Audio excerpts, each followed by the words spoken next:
In September last year, Chief Justice Issa took oath as the Chief Justice of Pakistan. Since then, Chief Justice Issa has exhibited extraordinary judicial leadership. Under his leadership, the Supreme Court collectively decided to live stream proceedings in cases of public importance, promoting transparency and accessibility for the masses.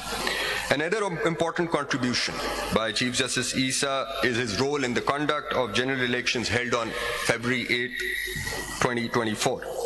This court, under the leadership of the Chief Justice, paved the way for all stakeholders to agree on the set date for the conduct of general elections.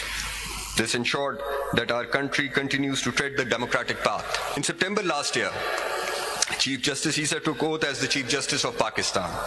Since then, Chief Justice Issa has exhibited extraordinary judicial leadership.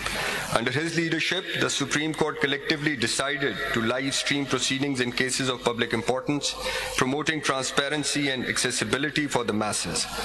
Another important contribution by Chief Justice Issa is his role in the conduct of general elections held on February 8, 2024.